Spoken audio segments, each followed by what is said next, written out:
Good afternoon, Year 5. It's Mr. Turnbull here with another history lesson. It's the 2nd of February, and our learning question today is going to be, what is the Magna Carta? So what does the Magna Carta mean? The Latin language was used for its original, and the full name of the document is the Magna Carta Libertatum. When translated into modern day English, it's the Great Charter. Are there any words there that could possibly give us a clue what the document might be about? Have a little think.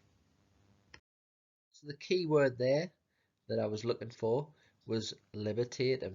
Now in English, this translates to freedom.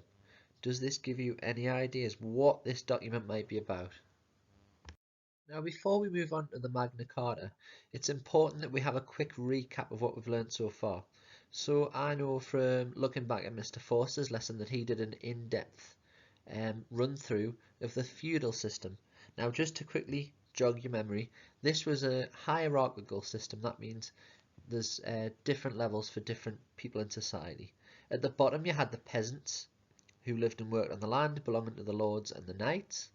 The knights were responsible for looking after the peasants and allowed them to stay and work on their lands. And then you had the lords. The lords were responsible for the knights and were in charge of giving land to them. And then above that, at the very top, was the king. And he was responsible for all subjects, although he would delegate many responsibilities to others.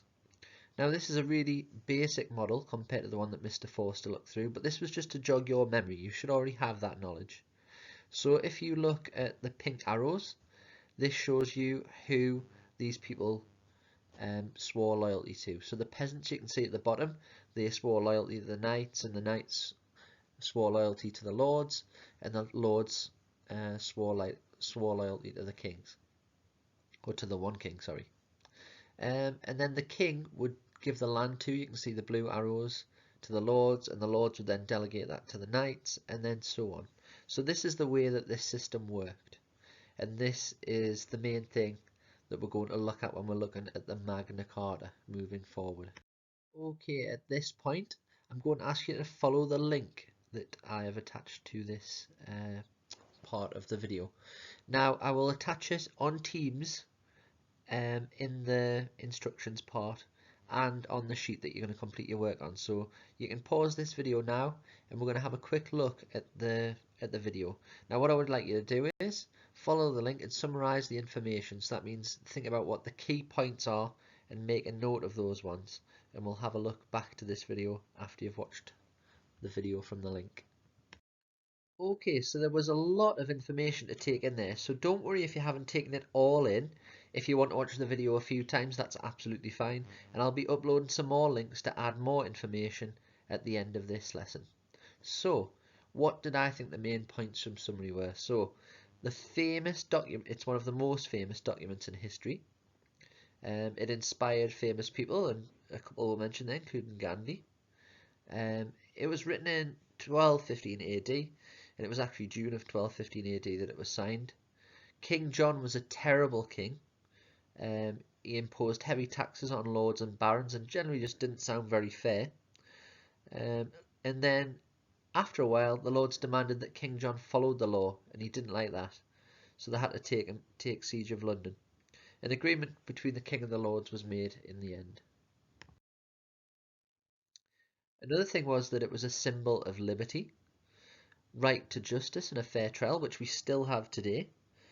Peasants were not free, so it didn't really apply to those. That seems quite important. And it was rewritten several times, so it was drafted a few times to keep on improving it. And it means that everyone must obey the law. And another thing that I thought was really important, particularly in our school, with us being a rights respecting school, is that it made sure that people valued the rights of others. That was one of its most important things. Before I introduce you to your tasks, I'd like to just have a little think about this first. So one of the things that I said seemed a little bit unfair, and one of the key points from our summary was that peasants were not included in the Magna Carta. The rules did not apply to peasants. Now, as we can see from the feudal system, the peasants made up the biggest percentage of society at the time. So when we come to writing, I'm going to ask you to write about the importance of the Magna Carta and the impact it had on people. But was it fair? Just because the peasants worked on the knight's land, they didn't have equal rights.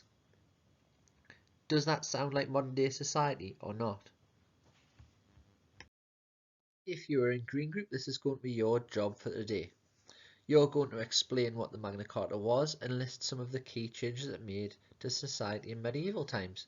So what I want to hear here is, what does Magna Carta mean and how did it change the lives of people? I will attach a Word document onto Teams, or you can do it on paper. Your task for today will be to determine the importance of the Magna Carta, given examples of how it impacted society. So the information I want to see here is, how important was it and why? Give positive and negative examples of change. So for example, the peasants may be a negative, looking back at the information we've looked at. And does it still have any impact today? Remember to answer all parts of the question, okay, and remember to give examples. And last but not least, Purple Group. Your learning objective is to evaluate the impact of the Magna Carta for different sections of society. So in this part, we're looking at the feudal system and how it might have differed for different people. Would it be positive for all of them? Negative for others? Possibly for King John, it might have been a negative. For the peasants, it could have been a negative because it didn't really affect them. But who did it really help? Okay, so the questions I'm looking for in this answer is, what is the Magna Carta and what did it change? A key thing looking at the last pieces of history work is remember to evaluate this group. So what I mean by evaluate is look at both sides. Is it good? Is it bad? Give your reasons why and then come up with a final conclusion. Did everyone benefit from the Magna Carta and why?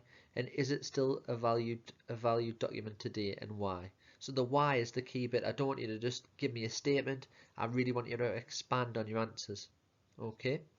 Now for more information, I'm going to put some links at the end of this PowerPoint and I will attach them to the Teams document as well. Good luck and enjoy.